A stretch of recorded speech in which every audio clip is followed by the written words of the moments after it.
नमस्कार, आप देख रहे हैं राजधानी एक्सप्रेस। मैं हूं आपके साथ पूजा मोहन पांडे। बुलेटिन की शुरुआत करते हुए सबसे पहले आपको बता दें, उत्तराखंड के मुख्यमंत्री पुष्कर सिंह धामी ने देहरादून में 22वीं उत्तराखंड राज्य जूनियर और सीनियर बैडमिंटन चैंपियनशिप का उद्घाटन किया। इस दौरान सीएम धामी ने प्रदेश के खिलाड़ियों को बधाई दी है। सीएम धामी ने कहा, उत्तराखंड राष्ट्रीय और अंतर्राष्ट्रीय स्तर पर अपनी विशेष पहचान बना रहा है। हमारे राज्य के खिलाड़ियों ने राष्ट्रीय और अंतर्राष्ट्रीय खेलों में पदक जीतकर राज्य और देश का नाम रोशन किया है। सीएम धामी ने आगे कहा, पीएम मोदी के नेतृत्व में पूरे देश में कई खेल नई संस्कृति स्थापित हुई है। इसके साथ ही खेलो इंडिया अभियान की शुरुआत हुई और देश में खेलों को बढ़ावा मिला है। तो वहीं मुख्यमंत्री आपको बता दें कि उदीयमान खिलाड़ी उन्नयन योजना के तहत राज्य के उभरते हुए खिलाड़ियों को खेल छात्रवृत्ति प्रदान की जा रही है। खेल छात्रावास में रहकर तैयारी करने वाले खिलाड़ियों को भी विशेष सुविधाएं दी जा रही हैं। मुख्यमंत्री पुष्कर सिंह धामी ने टिहरी जनक्रांति के स्वतंत्रता सेनानी श्रीदेव सुमन की पुण्यतिथि पर पुष्पांजलि अर्पित करते हुए उन्हें श्रद्धा सुमन अर्पित किए। मुख्यमंत्री ने कहा, श्रीदेव सुमन ने अपने समय की कठिन परिस्थितियों में लोकतंत्र के लिए संघर्ष किया और अपने प्राणों की आहुति दे दी। उन्होंने कहा, समर्पण और संघर्ष से परिपूर्ण श्रीदेव सुमन का जो जीवन है हमें सदैव मातृभूमि की सेवा के लिए प्रेरित करता रहेगा। इस दिन 70 साल पहले उत्तराखंड के श्रीदेव सुमन ने रियासत टिहरी राज्य में नागरिक अधिकारों के लिए लड़ते हुए अपने प्राण त्याग दिए थे। 25 जुलाई को उनकी मृत्यु हो गई थी, जब उन्होंने टिहरी जेल में कैदी के रूप में भयानक परिस्थितियों के खिलाफ आमरण अनशन किया था।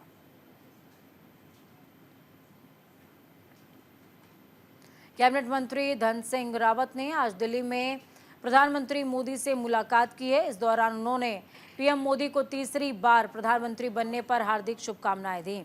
साथ ही मुलाकात के दौरान कैबिनेट मंत्री धन सिंह रावत ने केदारनाथ धाम का मोमेंटो भी भेंट किया है। उत्तराखंड में बारिश आफत बन गई है। मौसम विभाग ने अलर्ट जारी कर दिया है। उत्तराखंड के चमोली में नेशनल हाईवे बंद है। भूस्खलन की वजह से बंद हुआ है राजमार्ग। जोशी मार्ग की अगर बात की जाए तो पागल नाला के पास हाईवे बंद हो गया है। तस्वीरें आपको दिखाएंगे। फिलहाल बड़ी अपडेट आपको बता रहे हैं, देहरादून समेत 3 राज्यों में बारिश का येलो अलर्ट जारी कर दिया गया है। राज्य में बारिश का येलो अलर्ट जारी किया गया है। लोगों से नदियों से दूर रहने की अपील की गई है और कहा गया है कि नदी नालों के पास ना जाएं। मौसम बिगड़ने पर पुलिस प्रशासन को भी सतर्क रहने को कहा गया है। कई दिनों से देवभूमि में आफत बरस रही है। उत्तराखंड में आज पहाड़ों के साथ साथ मैदानी इलाकों में भी भारी बारिश होने की संभावना है। मौसम विभाग ने देहरादून समेत 3 जिलों के लिए भारी बारिश का अलर्ट जारी किया है।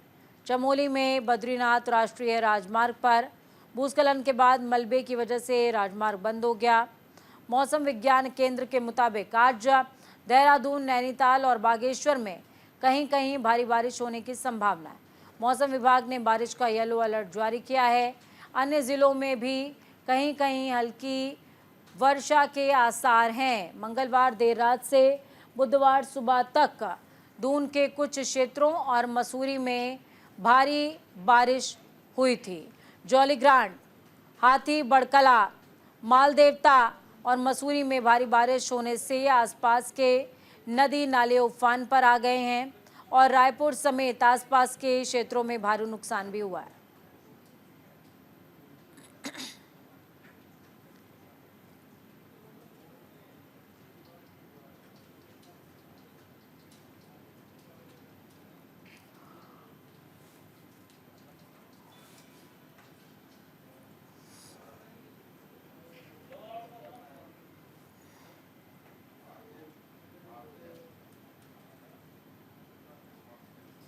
तो उत्तराखंड में बारिश आफत बन गई है। उत्तराखंड में आज भी मौसम की मार लगातार जारी है। मौसम विभाग ने कई जिलों के लिए अलर्ट इस बीच जारी किया है। देहरादून सहित 3 जिलों में भारी बारिश का अलर्ट है। बारिश की वजह से जनजीवन अस्त व्यस्त हो गया। भारी बारिश से लगातार लैंडस्लाइड की घटनाएं सामने आ रही हैं। लैंडस्लाइड की वजह से चमोली में इंटरनेशनल हाईवे बंद है। मौसम विभाग ने येलो अलर्ट जारी कर दिया है। कुल 8 जिलों में आफत बरस रही है। देहरादून, नैनीताल, बागेश्वर में येलो अलर्ट जारी किया गया है। टिहरी, पौड़ी, हरिद्वार में हल्की बारिश की संभावना है। चंपावत और उधम सिंह नगर में हल्की बारिश की संभावना जताई जा रही है। मौसम विभाग ने सावधानी बरतने की अपील की है। भारी बारिश के चलते नदी नाले उफान पर आ गए हैं। लोगों को सतर्क रहने की सलाह दी गई है। नदियों के पास नहीं जाने की अपील भी लोगों से की गई है।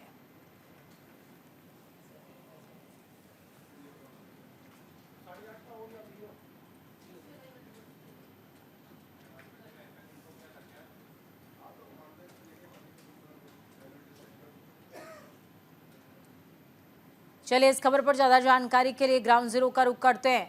अनुज अवस्थी जुड़े हुए हमारे साथ में। अनुज, क्या कुछ अपडेट है? नदी नाले उफान पर हैं। लोगों से सरकार और प्रशासन का अनुरोध सीधे तौर पर कि नदी नालों के पास ना जाए, लेकिन इस बीच लैंडस्लाइड एक बड़ी मुसीबत बना हुआ है। बिल्कुल पूजा, उत्तराखंड की अगर बात ने अलर्ट जारी किया था। राजधानी देहरादून, हरिद्वार और उधम सिंह नगर में येलो अलर्ट है और बाकी जो जनपद है, जो पहाड़ी जनपद है, टिहरी, पौड़ी, उत्तरकाशी, पिथौरागढ़, चमोली, रुद्रप्रयाग, इसके चंपावत, बागेश्वर, इन तमाम जिलों पे जो है रेड अलर्ट जारी किया गया है।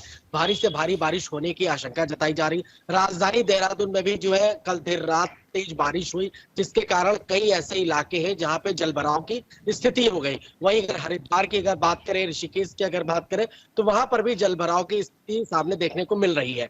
अगर बात करें चूंकि प्रशासन और आपदा प्रबंधन विभाग की, तो लगातार आपदा प्रबंधन विभाग अलर्ट मोड पे है। लेकिन वहीं अगर बात करें, चूंकि लैंडस्लाइड की घटनाएं लगातार देखने को मिल रही हैं।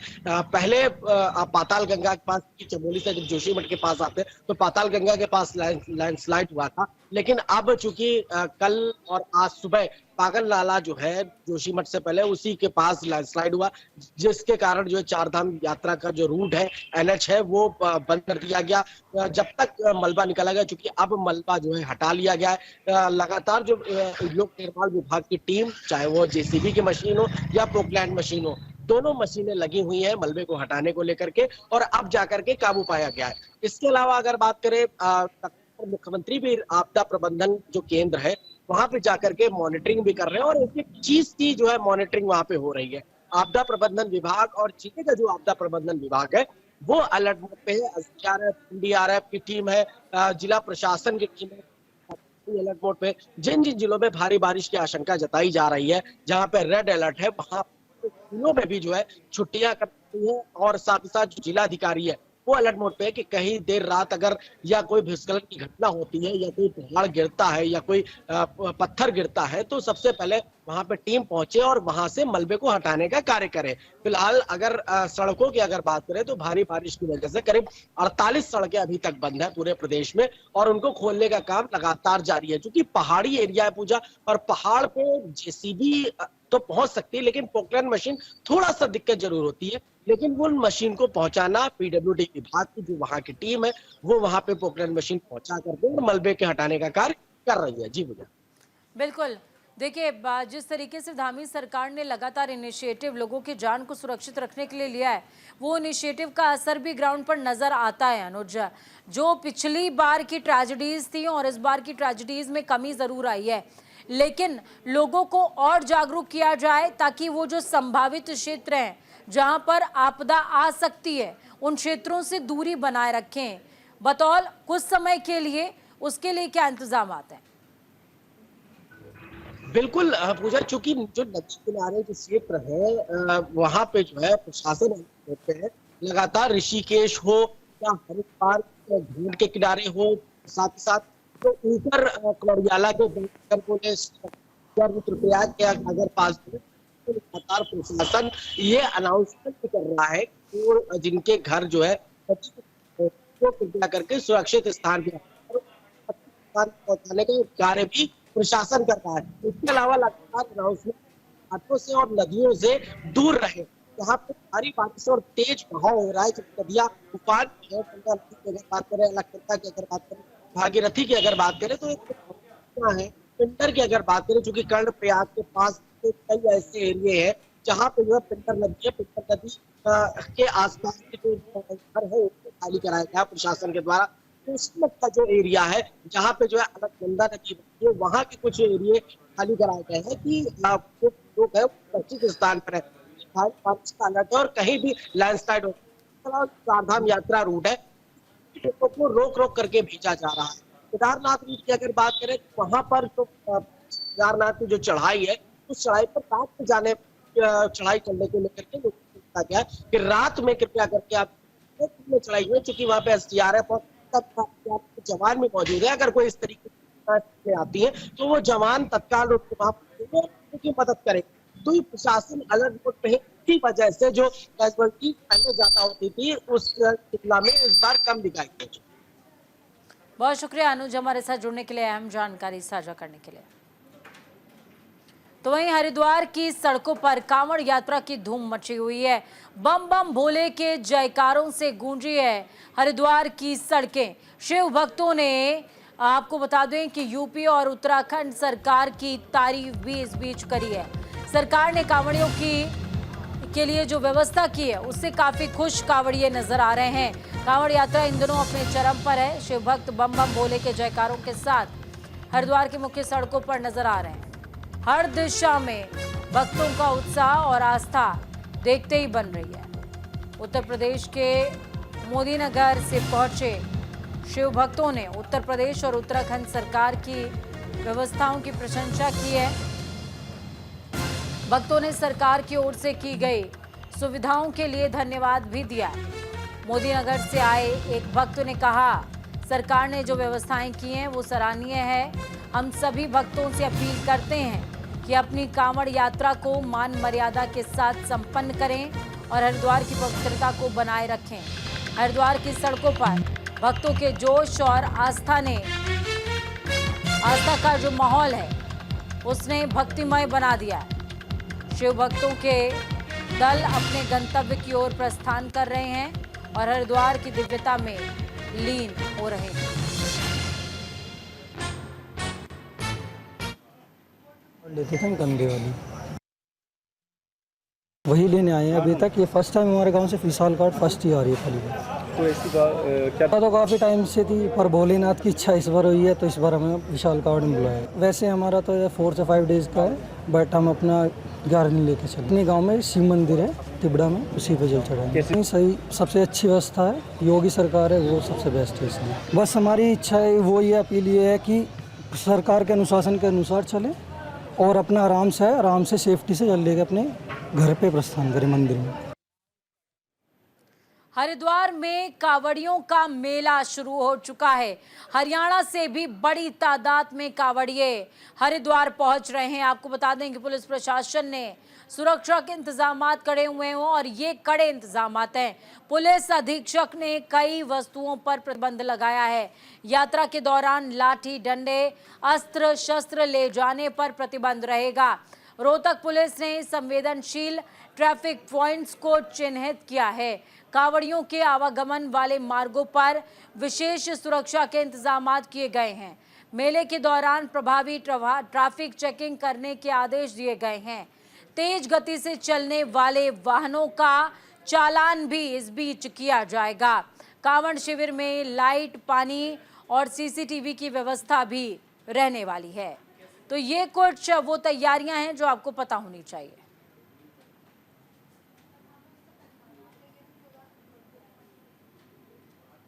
हल्द्वानी में आईटीआई गैंग ने आतंक मचाया हुआ है। आए दिन चौराहों में, सार्वजनिक स्थलों पर होने वाली मारपीट और झगड़ों में ज्यादातर आईटीआई गैंग सक्रिय पाई जा रही है। आपको बता दें कि लोग हल्द्वानी शहर में मारपीट और गुंडाई की घटनाओं को अंजाम दे रहे हैं। इस बीच बीते दिनों की अगर बात की जाए तो नुमाइश में आईटीआई गैंग ने मारपीट और गुंडाई की घटना को अंजाम दिया था। तलवारों से लोगों पर हमला भी किया गया था। पुलिस के सामने शहर की कानून व्यवस्था को दुरुस्त करना चुनौती बन गया है। सीओ नितिन लोनी का साफ तौर पर कहना है कि आईटीआई गैंग ने अराजकता, मारपीट और कानून व्यवस्था बिगाड़ने की शिकायत उनके पास आई है, जिसके बाद वो तुरंत इस मामले में एक्शन लेकर कार्रवाई कर रहे हैं। साथ ही वीडियो फुटेज के जरिए चिन्हित करते हुए तुरंत गुंडाई करने वालों की गिरफ्तारी की जा रही है। अब तक पुलिस ने 10 लोगों को पकड़ा है, जिनसे पूछताछ की जा रही है। देखिए, इस चीज़ को लेकर पुलिस पूरी तरह मुस्तैद है। सबसे पहले कहना चाहूँगा ये नुमाइश वाली जो भी लड़ाई हुई थी उसके बाद तुरंत पुलिस ने दबिश दे के कुछ लोगों को कस्टडी में भी लिया है और कस्टडी के साथ साथ ये वेरीफाई किया जा रहा है वीडियो के माध्यम से कौन कौन लोग उस कृत्य में लिप्त दिख रहे हैं, उनको बुक किया जा रहा है। इसके अलावा कुछ लोग जो हैं जो वेरीफाई हो चुके हैं वो भी फरार हैं, उनको भी दबिश दे के तुरंत पकड़ा जाएगा और इसके बाद कड़ी से कड़ी कार्रवाई की जाएगी इनके साथ। आईआईटी रुड़की 27 जुलाई को अपना 24वां दीक्षांत समारोह आयोजित करने जा रहा है। इसमें नेस्कॉम के अध्यक्ष देवजानी घोष मुख्य अतिथि होंगी। आपको बता दें कि अभिशासक परिषद के अध्यक्ष डॉक्टर BVR मोहन रेड्डी इस कार्यक्रम की अध्यक्षता करेंगे। आईआईटी रुड़की परिसर के सीनेट हॉल में प्रेस कॉन्फ्रेंस का आयोजन किया गया, जिसमें आगामी 27 जुलाई को होने जा रहे दीक्षांत समारोह के संबंध में जानकारी दी गई है। आईआईटी रुड़की के निदेशक प्रोफेसर के पंत ने बताया 27 जुलाई को आईआईटी रुड़की के कॉन्वोकेशन हॉल में 24वां दीक्षांत समारोह आयोजित होने जा रहा है। उन्होंने ये भी बताया कि दीक्षांत समारोह में कुल 2513 छात्रों को उपाधि दी जाएगी। दीक्षांत समारोह हमारे छात्रों की कड़ी मेहनत और समर्पण का उत्सव है। इस साल 2513 छात्रों में 1277 स्नातक छात्र, 794 स्नातकोत्तर छात्र और 442 PhD छात्र शामिल हैं। जब हम महिलाओं के योगदान की बात करते हैं तो इसमें 23% से ज़्यादा महिलाएं डिग्री लेने जा रही हैं, जो अपने आप में बेहद महत्वपूर्ण है, जिससे समाज को फायदा भी होगा। इस समारोह में कुल मिला के 2513 छात्रों को डिग्री दी जा रही हैं और जिसमें 1277 अंडरग्रेड स्टूडेंट्स हैं और 442 PhD छात्र हैं। 23% से के करीब जो है इसमें जो है विमेन छात्र हैं जिनको डिग्री दी जाएंगी। तो मैं इन सभी छात्रों को बधाई देना चाहूँगा और समारोह की जो मुख्य अतिथि हुए डॉक्टर मिसेज देवजानी घोष जो नेस्कॉम के प्रेसिडेंट हैं, तो मैं उनका भी स्वागत हम इस संस्थान में करेंगे। और कुल मिला के जब हम बात करते हैं कि जब भी स्टूडेंट्स, उनके पेरेंट्स राइट जो इस कन्वोकेशन में आएंगे, हम उन सभी को यहाँ पे इनवाइट करते हैं और उनका स्वागत करेंगे। दिल्ली में केदारनाथ धाम मंदिर बनाने के मामले के बाद कांग्रेस इसको मुद्दा बनाकर सरकार को घेर रही है। तो वहीं बीजेपी के वरिष्ठ नेता विशाल गर्ग ने कांग्रेस के लिए बुद्धि शुद्धि यज्ञ का आयोजन किया। इसमें उन्होंने तंज करते हुए कहा है कि करोड़ों लोगों की आस्था के प्रतीक बाबा केदारनाथ धाम को लेकर जिस तरीके से कांग्रेस के लोग अफवाह फैला रहे हैं, भ्रामक बातें कर रहे हैं, जबकि 2013 में जब आपदा आई थी तब कांग्रेस सरकार ने कितना भ्रष्टाचार किया था और उस वक्त बतौर मुख्यमंत्री हरीश रावत ने तमाम हिंदुओं को मरने के लिए छोड़ दिया था। ये तो ऐसा है मानो चूहे खाकर बिल्ली हज को चली। देखिए, करोड़ों हिंदुओं की आस्था के प्रतीक केदारनाथ धाम को लेकर जिस तरह कांग्रेस जो है वो झूठी और भ्रामक खबरें फैला रही है, जिस तरह के ढकोसले इनके लोग कर रहे हैं, सभी जानते हैं कि 2013 में जब केदारनाथ धाम में आपदा आई थी तो किस तरह से कांग्रेस की सरकार ने भ्रष्टाचार किया था और किस तरह से हरीश रावत ने सैकड़ों श्रद्धालुओं को, सैकड़ों हिंदुओं को मरने के लिए तब छोड़ दिया था। और आज ये लोग केदारनाथ धाम को लेकर भ्रामक अफवाहें फैला रहे हैं। इनके नेता हिंदुओं को हिंसक बताने का काम करते हैं, इनके नेता सनातन धर्म को कोसने का काम करते हैं, इनके नेता सनातन धर्म को डेंगू और मलेरिया बताने का काम करते हैं। आज ये केदारनाथ धाम को लेकर जिस तरह के ढकोसले कर रहे हैं, ये तो वही बात होगी 900 चूहे खाकर बिल्ली हज को चली। राजधानी एक्सप्रेस में खबरों का सफर यहीं तक। बुलेटिन के उस पार ताज़ा अपडेट्स के लिए देखते रहिए न्यूज़ इंडिया, क्योंकि हम हैं राष्ट्र की आवाज़।